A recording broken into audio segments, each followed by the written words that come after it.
اکثر مردم وقت خانه خود میفروشه $10,000 ممکنه ضرر کنه. امروز دقیقاً با دو ریل استیت ایجنت در برنامه هستیم که میگن چی کار شما انجام بدین که این اتفاق بر شما نیفته. آقای عربزاده ما شما خیلی زود است که دیگر میشناسیم یک مدت طولانی.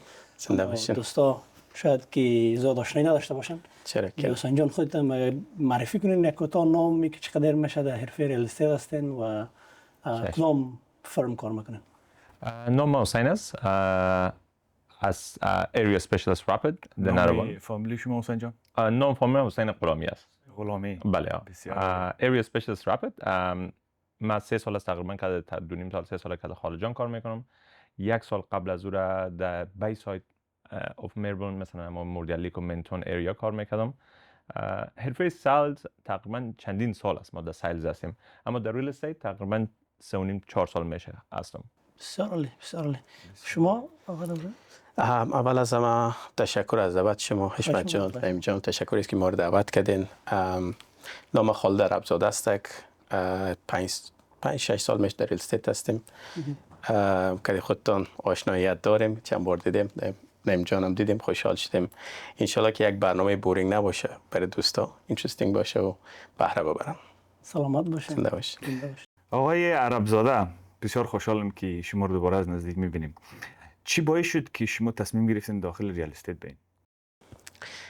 یک سوال جالب است، سوال کلیشه‌ای هم است. خب هر زیاد دوستا دیدیم میگه که ما عاشق ریال استیت بودیم، عاشق سیل بودیم، عاشق کمک کردن به مردم بودیم. یا کلش درست است، لیکن به نظر من بعضی وقتا بعض انسان‌ها که از کدی certain skill به دنیا میانه یا بعض وقتا که نداره او را بیلد میکنیم. من شخصا نمیفهم چرا وقتی که دنیا آمدیم تو در سیل بوده، شاید بعض دوستا 4-5 سال مرا میشناسن، لیکن برمیگرده به وقتی که من 7 ساله بودم، 9 ساله بودم. نمیفهم شما بدانین یا نه، در سرکای ایران دست فروشی میکردیم.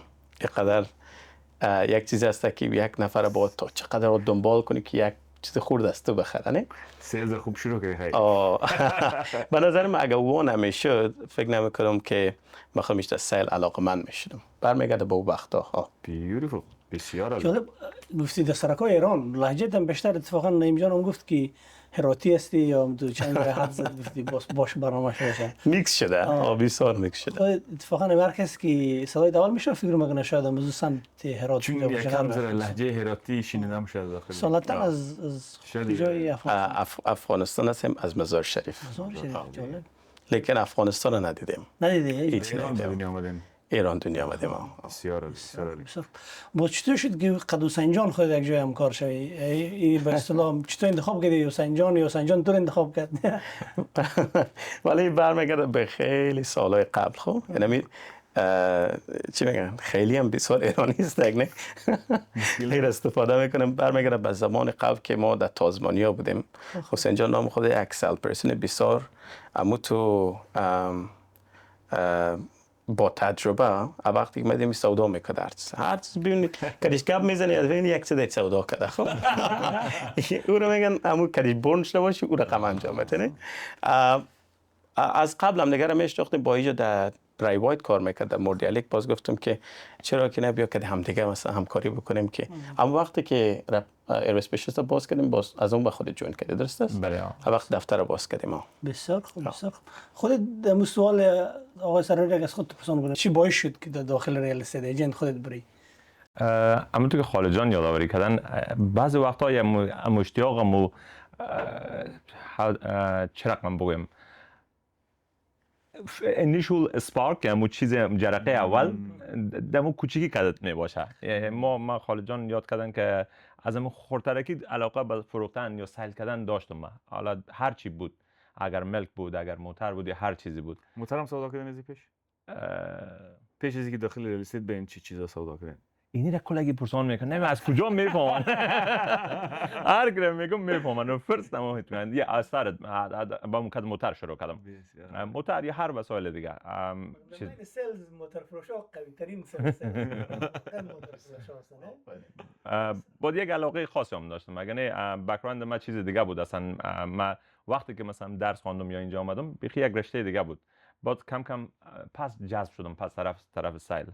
و وقتی که ملبورن آمدم در 2021 دیگه بچه ها دوستا خاله جان بود پس تشویق میکردن که پس نه تو you have to come back to sell. Beautiful. سیلز یک وقتی آدم را دلزده منخواه. ما خود جان من از سیلز شروع کرده بودم سال 2011. خودتون باید تنها نفر هستیم که سیلزمن خودتون سیلزمن خراب میشه خدا خیر ما رو سال 2011 است فکر کنم دیگه تازه نام استرالیا آمدیم. باز یک کار پیدا کردم دمی هاتورن بود. باز اینجا برق و گاز سودا میکردیم. And the job is door knocking. So we're going around and knocking doors. مردم سودا میکنیم که برق تخفیف میدیم. مثلا خب برق و گاز کلی داره. باز در استرالیا یک رقم سیستم است که این کسته چی شده مربوطی شرکت های شخصی شده و شرکت های شخصی مثلا اوریجن و انرژی استرالیا و سیمپل انرژی اینا کلا کسته برقمو برق است فقط ریت های مختلف برای مردم میده تخفیف های ویژه میده. باز وقت یک کمپانی بود که حال انرژی استرالیا شده بود میگه ترو انرژی. باز ما امروز از کار شروع کردیم. ترو انرژی یک تخفیف ویژه داشت. ما رفتیم در بازار تق میکردیم میگفتیم که اگر شما بین خد کمپانی از ما مثلا شما را 7% یا 10% تخفیف میدیم. دیگه یک چند مدتی را خوب بود ولی it gets to you. The rejections that you get it puts you off man. باز همین باشید یک چند مدتی ما از خود وری سیلز بخی بعد ما بعد چی هستی باز کم کم پس دوباره جذب شده. جالب است که می به ادامه میزی صحبت وقتی که شما در دنیای ریال استیت مارکت هستین قسمتی خوبیش خب اوبویسلی پیسه شاید درآمد خوب داشته باشه اما قسمتی سخت و چالش برانگیز یا چالنجینگ از زیاد دربارش گپ نمیزنه مردم نه. نام خود ریال استیت ایجنتم که یک است که هر سنگ بالا میشه ریال استیت ایجنت است. چی سختی‌های ریال استیت ایجنت بودن میتونی فکر می‌کنی چیست؟ برای کسی که تازه شروع میکنه یا کسی که هر روز همین دنیای ریال استیت ایجنت چالنج‌ها چی است؟ کسایی که تازه شروع میکنه چی چالش؟ به نظر چالش‌های روزای اول بسیار سخت‌تر است که به مرور زمان 2 یا 3 سال دیش که باشی باز عادت میکنی. باز اونقدر سخت هم نمیباشه. سختیش اون اولایش است. هر کار می رقم است به نظر من.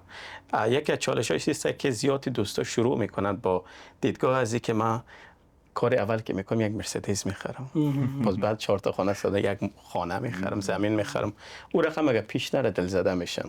زیاد دوستا به نظرم دینامی حصه که باشن at least 70% لیو میکنن اندستری 30% میمونه 30%ش هم 2 سال بعد شاید از اون 30% 20% دیگه لیو میکنن 10% میمونه. It's a hard profession. بریم سر اصلی مطلب. کدام اشتباهی را خریدارا زیادتر مرتکب میشن وقتی خانه میخرن در ملبورن؟ حالا شما کدام اگزمپل یا کدام چیزی را تجربه زیره دارین که از ما شریک کنید؟ از طرف خریدارا بزرگترین مشکل همی است که یک بیسیک نالج مثلا ریل استیت اگر بفهمن که ریل استیت is always یک لانگ ترم اینوستمنت است. مجوریتی تایم چقدر من بایرا دیدم که سر 1000 2000 5000 10000 هزیتیشن داشتن یا خانه را نگرفتن میس اوت کردن و لایتران از او که 3-4 برابر بیشتر بر ما آفر کردن اما خانه was sold. Major thing that they have to think about اگر میتونن تو فکر نکنن که الان من 4000 یا 5000 یا 10000 یا یک مقدار خیلی کم من میخوایم سیف کنم بذار نگوشیشن کنم او مبلغی که میفهمن بتن because in a 5-10 years time او پیسه اصلا گم است. او مثلا او خانه که فرضاً به 6 لک یا 7 لک الان میخرن 10 سال بعد دو برابر میشه به بیسیک مینیمم. من فکتا و فینگرها که نشون دادم همیشه هزیتیشن در مول لیتل مانی در سمال پیکچر بوده. بیگ پیکچر زیاد وقتا کنوینس نمیکنن مگر اینکه سیزن بایر باشن بفهمن خانه دوم و سوم بازی را میفهمین درک میکنین که من باید اون پیسه 10000 20000 اونجا میدادم میگرفتم این خانه اینا حالا 5 لک 8 لک 6 لک برای من بیشتر فایده کرده. I think that's the biggest mistake they make. They always look at the small picture اما big picture forget میکنن. من یک property recently sold it after که من سودا کردم رو بایرایی که مثلا من میفهمیدم میخواستن they offered me way more than what the property was worth just to get that property. Whilst I had the chance, everybody had the chance to get that property at یک قیمت خیلی مناسب. یک انتقادی که بعضی دوستا معمولا روی ریل استیت ایجنت داره است که میگه هدف از اونها دیگه بیشتر برای است که سیل انجام شه و اکزیکیوت شه که من کمیشن خود بگیرم. صحیح است؟ منظور شما نیستید، اما به هر حال عموما ریال استیت ایجنت ها وقتی پولم وقتی به اصطلاح بیزنس منمی است که تو میخوای به اصطلاح سلز بیشتر داشته باشی که فایده بیشتر کنی، خود واقعیت است.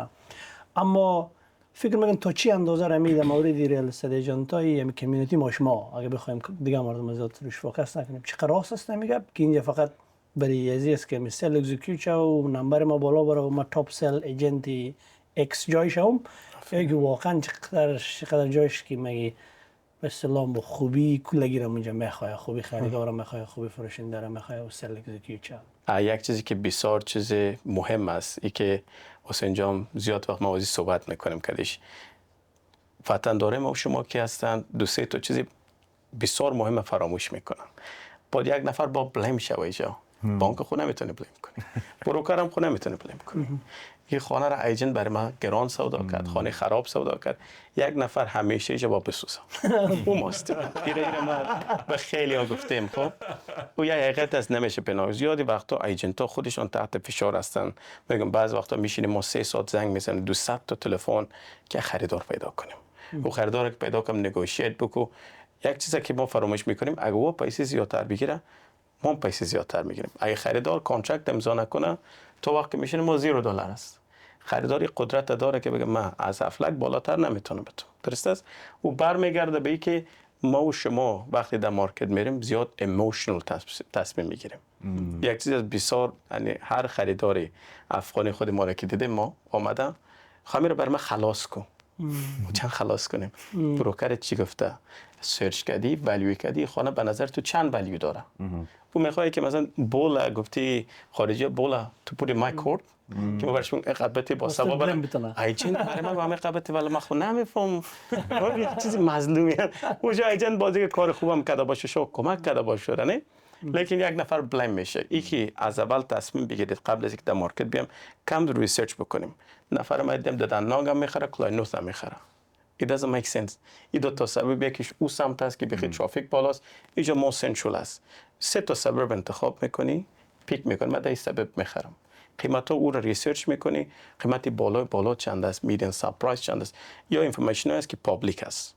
میتونم وبسایت است از خود realestate.com در مسببی که میخوای بخری پوینتر سبب پروفایل اونجا میر نوشته میکنی چقدر رشد کرده. اینا رو باید همیشه توجه بکنیم قبل از اینکه با یک ایجنت تماس شویم. در این سبب باز یک بجت برای خود ست کنی. ما از 8 لک بالاتر نمیرم. بعض وقت بجتشون 8 لک از نام خود یک خونه 1 میلیون دوسری خریده. خب ایجنت بلند بکنین شما چی فرق ریپیمنتش بالاست. اون چیزی است که بهش زیاد توجه نمیشه. سر هر ماه که ریپیمنت رسید ایجنت یک دفعه بعد آفرین. خب بریم سر طرف سوال بریم. چقدر خوب پوینت ها رو اشاره کردین. مطمئنم دوستا این پوینت ها رو مد نظر میگیرن وقتی بخواین خانه خود رو بخرن. خالد جان و حسین جان چی میتونه باعث شوه یک خانه هم زودتر سودا شونه و هم در قیمت خوبتر؟ یک پروسس که ما شخصا داریم در دفتر خودی که کار ما زودتر شروع میکنیم. گفتی خارجی ها we jump in before they even ready که خانه را تیاری بگیریم. زیادی وقتا دوستا میگه من رنویت نمیخوام بکنم. رنویشن نیست. یک چیز بسیار مهم دیکلاتر بکنن خانه را. دیدی که خیلی ما کامفتبل هستیم در خانه. بدای کلان داریم، تختای کلان داریم، داینینگ تیبل 10 نفره داریم. او از کل اسپیس تایت میکنن. دیکلاترینگ یک چیز است. رنگ ما همیشه گوشزد میکنم با دوستا. درسته میگم 5 سال پیش رنگ کردیم یه رنگ تازه خانه را نوتر میکنه. لایتینگ خانه بسیار مهم است. بدون اینکه کیچن نو کنی، باتروم نو کنی، فلورینگ نو کنی، نو اکسپنسیو است. یک چیز جزئی است که زیر 10000 کاسمتیک نه؟ کاسمتیک مردم اونا رو زیاد میبینن. باز یک چیز دیگه هم هست که امی پروموشن خانه بسیار مهم است. ما همیشه گفتیم دوستا عکس‌ها را میخرن، خانه را نمیخرن. او 10 دقیقه می خانه را میبینه، درست هم سل نمیکنه. بیزی هست، خریدارای دیگه هست، نمیتونن صحبت بکنن که هم دیگه یا شیر بکنن دیتیلز دیگه پیش روی دیگه خریدارا. وقتی در موتر میشتن باز عکس سل میکنه. ای فامیل در خارج باشه او عکس روان میکنه اونجا. اگه خوب معلوم شه و انکریج میشن نه. ولی خانهش خوب است، سالناش کلان است، رنگش نو است. این چیزای جزئی زیاد میتونه تاثیر داشته باشه که یک نفر قیمتی بالاتر بگیره. چی یک پوینت های بود دوستان اگر میخواین خانه سودا کنین و میخواین هم زود سوداش نه و هم به قیمتی بالا مفهومین چیکار کنین دیگه آقای حرمزاده گفت بسیار عالی و این کس سوال بعدی از منم جواب داد اتفاقا می بود که رول سوشال میدیا و عکس و ویدیو چقدر مهم است برای مارکت پراپرتی. میشه که من به سوال قبلی یک چیز دیگر اضافه بکنم. به نظر من کدی زیاد دوستا که ما بیزنس کردیم بیشتر ما برشان بگم شما میخواین خانه را قیمت گذاری کنیم یا ما بکنیم. خب دوست دارن قیمت بالا بگیرن همیشه. Who doesn't؟ آفرین. اگه 7 لک بخوام میگه 7.50 خوب است ولی میگه شاید ایجنت مرا پوش کنه پایینتر باز قیمت پایین سودا کنه. یکی چیزای مهم دیگه قیمت گذاری درست خانه است که متاسفانه ایجنت های نوی که در مارکت میاین این ارده که مثلا بیزنس بگیرن پرومیس های میکنن که هیچ دلیوربل نیست، نمیشه که اون ریالیتی مچ نمیکنه. میگیم سه تا کمپریبل پیدا کنیم برای از خانه که مثال همین خانه باشه زمینش کل چیز یک رقم باشه، خانه شاید 7 تا 7.50 سودا باشه، اینا میگه 8 تا 8.50 خانه را چیز کنیم. 4 هفته در مارکت میمونه. خانه که در 4 هفته که سودا نشه 4 هفته بعد قیمت بالاتر هیچ وقت سودا نمیشه. Best to sell a house first 3 weeks اگر پرایسش $0 بانین صفر بانین خانه رو مفت خانه رو میتونم مقصد بیان خانه رو سل کنین یا ما 3 میلیون خانه رو میخوایم کدامش بهتر است؟ هیچ کدامش صاحب خانه درست نیست. نه صفر میتونه بفره نه 3 میلیون. خریدار تعیین میکنه. اگه مارکتینگ خوب باشه، اگه پابلیسیتی خوب باشه برای از خانه، اگه ایجنت باشه که خوب میره پوش بکنه به خریدارایی که در منطقه هستن، میتونن قیمت بسیار بالا بگیرن در هفته اول دوم سوم. خانه دوستا متاسفانه بعد از 2-3 ماه سودا میشه زیادش. خامی که میگه مارکت زده نشه میخونه راست است پس دیگه نه که یک دفعه که در مارکت رفت یکی 2 ماه فروخته نشد دیگه او قیمتی که 100% صاحب خانه فرستریت است، ایجنت فرستریت است، خریدارا فرستریت میگه خب تو قیمت از رو بالا زدی من چرا قیمت برای تو بدم؟ خب هیچ کسی اینجا موفق نیست. لیکن اون قیمت مارکت که بزنه یک نفر ولیو از رو زیادتر ببینه شما لیمیت نمیکنه. خانه بوده که حسین جان فرض مثال در دافتون خب خانه بوده که 6.95 تا 7.20 یا 7.30 8 تا 15 8 تا 20 سودا کرده. یک خانه بسیار معمولی لیکن امو رنگش تغییر دادیم، دکلاترینگ کردیم، پینتینگ کردیم. درست است؟ بس چیزای ساده. صاحب خانه باز گفت هر قیمتی که شما فکر میکنین اما قیمت بانین. به خاطری که او بنده خدا میخواست همون خانه رو سودا کنه مووان کنه. مثلا اینجا میتونست 7.20 بگیره، 7.30 بگیره، 7.40 بگیره. خریدار هر چقدر که آفر بده وظیفه یک ایجنت است که امور نگوشیت بکنه to push it up to the limit. نه که خریدارا ریپاف بکنی. یه چیز با یادآور شما میشه زیاد دوستا گله میکنن شما طرف صاحب خانه رو میگیری. سیلرز ایجنت نه همیشه با فی باشه لیکن صاحب خانه ما را امو پیسه میده که خانهشون قیمت بالاتر سودا کنه. وظیفه هر ایجنت اگر ایجنت برات بگه که من قول میتونم خانه را ارزانتر برات میگیرم و ایجنتی است که باید stay away from. همین بایرز ایجنت چی مرتبط است این قضیه کسایی که میگن ما بایرز ایجنت هستم فکر کنم موسین بایرز ایجنت هستین یا نه؟ ما به عنوان بایرز ایجنت بعضی وقتا کار میکنم. بایرز ایجنت ببخشید حسین جان وظیفه بایرز ایجنت همین نیست که میخوان قیمت مناسب خو ارزانتر پیدا کنه برای موضوع خریدار. 100% بایرز ایجنت همونطور که خالجان یادآوری کرد سلز ایجنت یا نورمال ایجنت که مردم میشناسن معمولا سلز ایجنت ما برای وندور کار میکنیم. ما end of the day we have to do the best by the vendor. او ما هایر میکنن که صدا کنیم. بایرز ایجنت دی هند مثلا برای یک بایر کار میکنن. بایرایی که وقت ندارن نمیتونن دو دیلیجنس بکنن یا نالجش ندارن باز بایرز ایجنت امی کارش است که کل ریسرچ ها رو بکنه. همین چیزایی که خالجان یادآوری کردن medium sales price in the area the gross in the area چقدر خانه قیمتش بالا رفته نه فقط امروز چند سال پیش مثلا چک میکنه که هر سال تقریبا اینقدر بالا میره. you can say that in next couple of years امی مراتب پیش میره و این information و همون کاری که میکنه که میره خانه رو on behalf of the buyer مثلا inspect میکنه خانه های خوب recommend میکنه که این خانه از نظر من هم گروسش خوب است هم اینکمش خوب است برای اینوسترها حتی کسایی که خودشان خانه اولشان میخرن اما باجت دیده خلاصه به منافع بایر کار میکنن. بایر 100%. So they work with the buyer's best interest. چقدر یک جای خوب رسیدیم و ما اینمیال میخوایم یک سوال دیگر مطرح کنیم. حسین جان خودتون گیر کردیم بایرز د ساید بایر هم هستی. خالد جان probably more on the seller side. در مارکت امروز حسین جان آیا مردم خانه بخرن خوب است یا منتظر باشن با وضعیتی که فعلا وجود داره در ملبورن؟ این یک سوال خیلی خوب است آقای سروری عزیز. به خاطر چی؟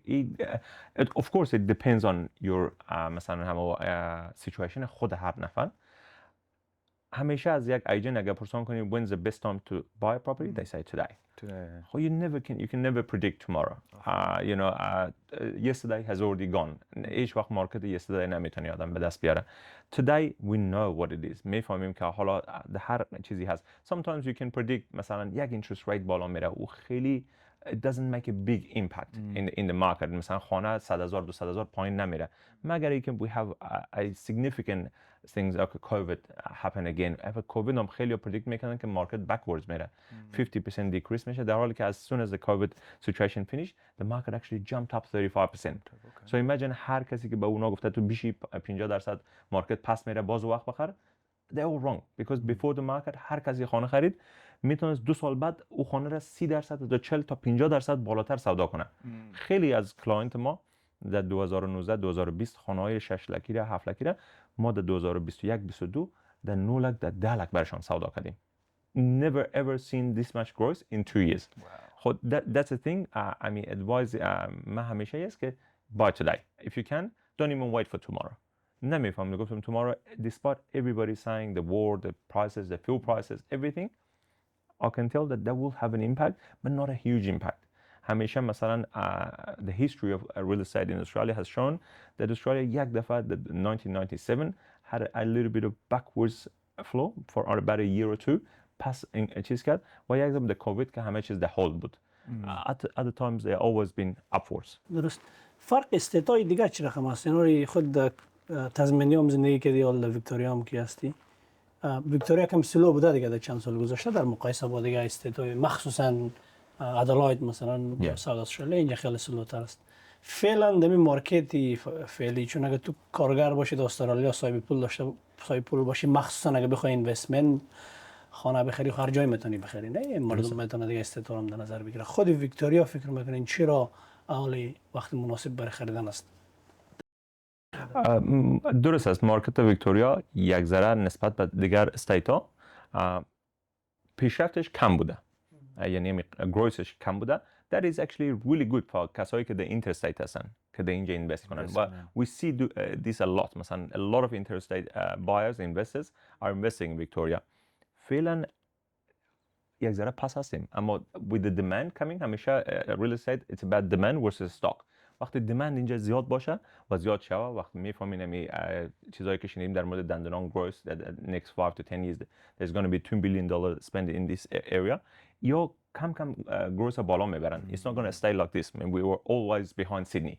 The second highest growth بودیم سیدنی اول بود Victoria. Now it's a good advantage you know for buyers especially investors in interstate to invest in Victoria. چرا که همیشه میتونه میمونه. Definitely it's going to change. بسیار عالی.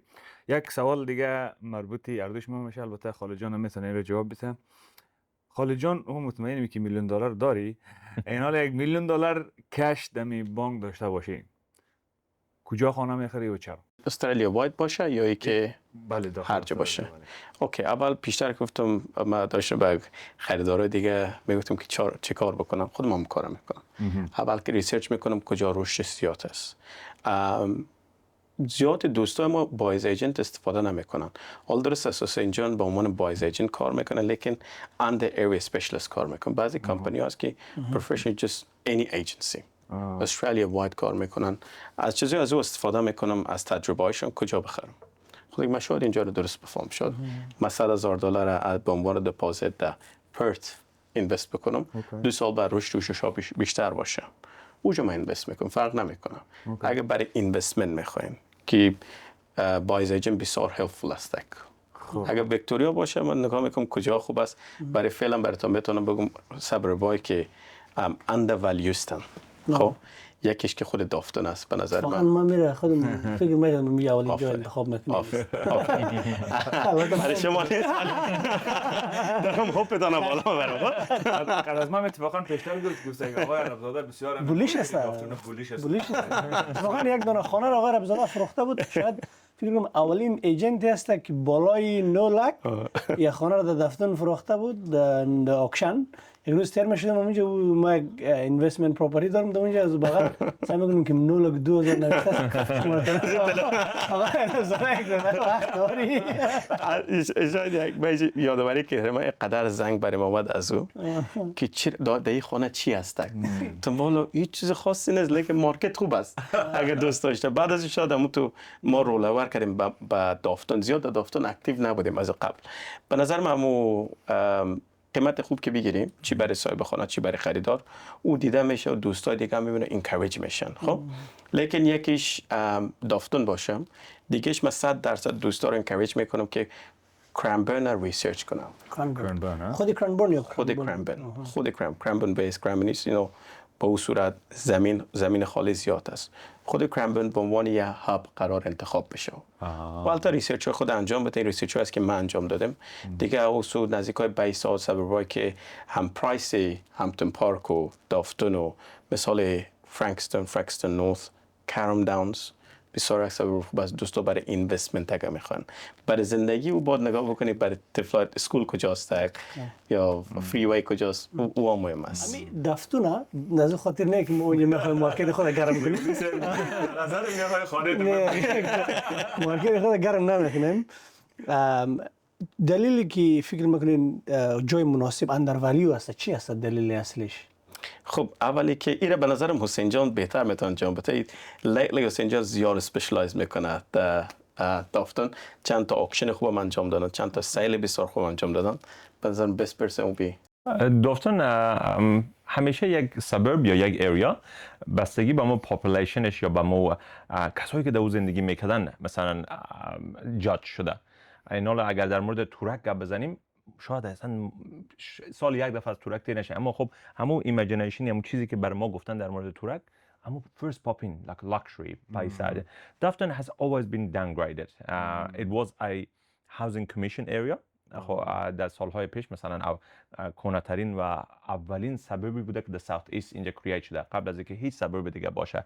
در 70-80 سال پیش وقتی که World War II خلاص شده government found at somewhere خیلی outside چستن مثلا آخر همین ملبورن بوده اونجا رو پیدا کردن و اونجا housing commission هاوزینگ درست کردن. همین یک چند تا همین recently همین ایمپرشن به هر کسی میگفتی همون یادشون میامد housing commission. حالا او چند شده، حالا دماند اینقدر زیاد شده ماشاءالله دمی چارد بغل از طرف قوما از طرف فامیلای افغان در دندنانگ و حلم و اینا که یا unaffordable شدن. The next affordable suburb is Dafton. یعنی وقتی نمیتونید در دندنانگ بخری، وقتی نمیتونید در دندنانگ نورث و اندوی هیل بخری and you still want to use every benefit that Dandenong has to offer to Afghans, namely Afghan shops, Afghan bazaar, market, Dandenong Plaza, همین community connections that we have, the most affordable place is Dafton. نزدیک هم است. It's close. It's یک پروموشن کردیم برش بچه. حسین جان که هست از ایجن شدیم. حسین جان که هست همون اتوریتیش همیشه پیش هست. اگه دوست داشتی میتونی یک قیمت هم برای داده. بیوتیفول. حسین جان خودت یگان معامله داشتی که خیلی نزدیک شده باشه به کلوزینگ و یک دفعی پریده باشه؟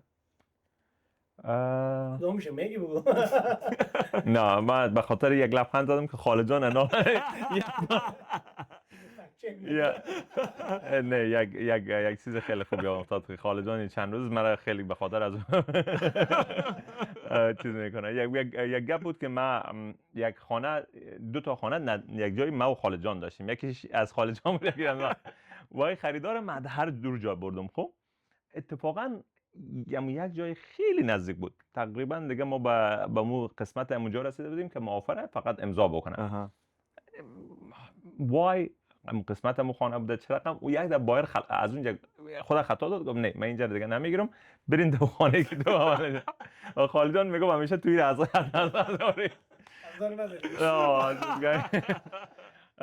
again باید آپشن بایر داده بودیم، هیچ چیزی نبود، فرق نمیکنه، در یک ایجنسی است.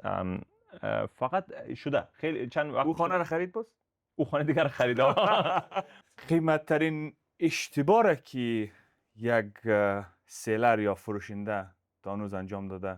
پرهزینه ترین اشتباه منظور؟ پرهزینه ترین اشتباه. از چی لحاظ وقت؟ یعنی به اصطلاح خیلی فکر میکنن بسیار اشتباه کرده خونش که خیلی ضرر کلان مرتکب شده. یعنی همیز تجربه ای که داشتین یک سیلری که اشتباهی کرده که خیلی تاوان کرده. این را میتونیم از دو دیدگاه ببینیم. یکی اول گوشی مثلا گوشی از خود پس به نظر میادش. یا زنگ از خود است. نه یکیشی که آفر زیاد وقتا خانه ما در 2 تا 3 هفته سودا میشه. دمی وقتی کریسمس و فرض مثال یک خانه آفر آمد در وقت تعطیلات که دیگه در ایجنت ها هالیدی بودن، ما پوش میکردیم خریدار و کسی که واقعا در اون وقت در اوپن هوم میایه در سیریس بایز، یعنی اونا باید خانه بخرن. قیمت بسیار بالا هم گرفتیم برای خانه. صاحب خانه گفت it's too early، من این آفر قبول نمیکنم، بعد از هالیدی خریدارای بیشتری میاین. تقریبا نالی امو خانه هنوزم در مارکت از بعد از 3 ماه 100,000 پوینت تر هم صاحب خانه قبول میکنه، لیکن آفر نمیه. واو. سم تا من میفهم بیشتر وقت دوستا میگه it's too early، نفران از خانه مرا ندیده، لیکن به خریدارای اصلی هم هفته اول میه. جالب.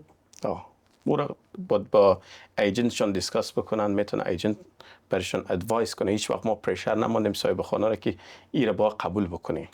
بعضی دوستا هستن، بعضی ایجنت ها هستن، نه آفر خوب است او سودا نکنی رقمش. ما بگیم سودا نمیکنی، دل خودت او را در رایته میگیریم که من دیکلاین میکنم این آفر. او همیشه قدیما هست. شاید از همون خاطرش او صاحب خانه هنوز ما را چانس داده که سودا بکنه، با اینکه خانه را 100,000 ارزان تر هم حاضر است سودا بکنه. لیکن یک ریگرت شو کرده صاحب خانه باشه که چرا تو مرا پوش نکردی اون وقت. تو کار ما نیست. باز ما آفر میگیم در تیبل میون، اونا دیساید میکنن. جالب. خب سوال جالب است که می وقتی که یک فروشنده ضرر میکنه او پیسه خودش است، وقتی خریدار یک کمی بالاتر میتونه 5,000 10,000 سر لون خانه میره که او هم بالاخره در ماهوار بده شاید $200 یا فرق نکنه مورگیجش، نه؟ یعنی اشتباه فروشنده خیلی پرهزینه تر است تا خریدار. بسیار زیاد. یعنی خریدار که 20,000 قیمت‌تر هم بخره او ضرر نکرده تا اینکه فروشنده. 100% گفتم. من یک چیز دیگر به همیشه ببخشید یادآوری کنم که بین کمیونیتی خود ما زیاد اتفاق میفته. خب و همی هسته که فکر میکنم همگی ایجنت هستن، کلگی یک کار میکنن. یک فکر نمیکنه شاید یک فامیل ما ایجنت هست در یک جای دیگه اسپشیالایز میکنه، من خانه میتونم سودا کنه برای من. اشتباه محض است. لیکن خود ما باشم ای خانه ما در یک منطقه دیگه باشه، ریسرچ میکنم بفهم اون ایجنت دیگه is doing well can get more money که بیشتر از پیسه که من میتونم بگیرم، بیزنس مال اوستک. در بین افغانا این رایج نیست. ما فامیلم ایجنت است، ما بیادرم ایجنت است، ما همسایم ایجنت است. بیشترین ضررها همین بیشتر در نینانگ بودم. ما میشه بچه‌ها یک غرفه گرفتن، یک نفر ما بنده خدا گفت من 2% کمیشن دادم، باز مارکتینگ هم دادم، ولی خانه من ارزان سودا کردم. به نظر خودم همسایم 9-20 به ما آفر میداد، ایجنت نمیفهم 8 تا 80 برای من سودا کرد، 2% هم از ما گرفت. خیلی برای من نگاتیو میگفتم. ایجنت که بود که یکی از این فامیلا بود همین چیز شروع کرده، گفتم اشتباه از خودتان است. این تو میتونی بولی کنی و ایجنت، لیکن شما حق انتخاب داشتین. این یک چیز بسیار بسیار مهم است. اگه دوستا به توجه بکنن، برمیگرده به اون ریسرچی که قبل از خرید یا سودا انجام بدن. هر ایجنت در منطقه is doing so well. بسیار عالی. چی چیز یک ریال استیت ایجنتی پروفشنال را و از یک اوریج جدا میکنه؟ اول از من به نظر من هابیت های از او ایجنت است. چقدر موتیویتد است، چقدر پروفشنال است on daily basis. فرض مثال ما ایجنت داشتیم ساعت 12 در آفیس میمادمش، چی شد؟ یک روز پارتی، 2 روز پارتی، یک روز میمانی. لیکن یک کاری است اگر جدی گرفته نشه نه موفق میشی. ضررهای بسیار کلان میتونی به خریدارا یا به فروشنده بزنی اگر اویلیبل نباشیم. این از یک از هابیت ایجنت شروع میشه. اگر هابیتش خوب باشه، اکتیو باشه، صبح زود شروع بکنی، زیادی کارها رو میتونه انجام بده نسبت به یک ایجنتی که نصف روز کار میکنه یا 3 روز در هفته کار میکنه. یک ایجنت خوب 7 روز هفته اویلیبل است. تلفنش که زنگ بخوره اگر اویلیبل نباشه حتما اون دایورت میشه به یک کسی که اویلیبل است که خریدار یک دفعه چانس میگه که صحبت بکنی. خود تسل بودی. قبل از شما یک نفر دیگه او دور ناک او بیزنس رفته میگه thank you very much آسان بود سامان ما یک نفر دیگر انتخاب کردیم. از هفتهش زیاد وقت میشه فهمیدم. بسیار عالی. خب به نظرم که صحبت ها رو میشه که کم کم کنکلود کنیم با توجه به اینکه وقت بازدارنده هم میشه بشینیم صحبت کنیم ما شما گفتنی آخر مانده به نظرت مورد صحبت نکرده باشیم که تو دلت مانده باشه از ما نه چه صحبت کردیم ما هم در اون پوزیشن نیستیم که با دوستا بگیم چی بکنن چی نکنم تجربه خود شیر میکنیم همیشه انشالله که مفید باشه برای دوستا از ضررایی که قرار است در آینده خدای نکرده اتفاق بیفته جلوگیری بکنه این خودش یک موفقیت است. اگر دوستا قصد فروش یا خرید داشته باشن ما همیشه برشون گفتیم لازم نیست برای ما زنگ بزنید برای خرید یا فروش بر ادوایس ما همیشه اویلیبل هستیم و زیاد دوستا ما کمک کردیم خریدن کسای دیگه that's client for life یعنی او اعتبار بسیار مهمتر از این است که یک خانه را سودا کنی شاید برای دوستای ایجنت باشه که در ریل استیت شروع میکنن شوق فروش داشته باشن ریل استیت فروش نیست او اعتبار است. ما تجربه شخصی من از خالی جان دقیقا نمیته بوده که یعنی وقتی که امروز گپ میزنه کوشش میکنه که تو اینفورم باشی یعنی صاحب اطلاعات پیدا کنی برای تصمیم درست بگیری و اونو هدف اولی کم ایجنت ها واقعا بوده که هدف اولش متوجه میشی که تو رو اینفورم کنه نه که سر تو بفروشه. واقعا عالی. مثل که خالد جان پیشتر گفت دوستا پیش از اینکه هر کس خانه رو بخره عکس‌ها و ویدیوهاش رو میخره و اگر شما خانه ای در مارکت دارین یا میخواین در این عرصه کمک نیاز دارین عذر استودیو همیشه در خدمت شما. کانتکت دیتیلی شما رو همی مثلا کسایی بخواد خانه بفروشه یا بخره کجا پیدا کنه چه رقم پیدا کنه؟ حالا دوستا میاره پشتای بسا پیدا میکنه.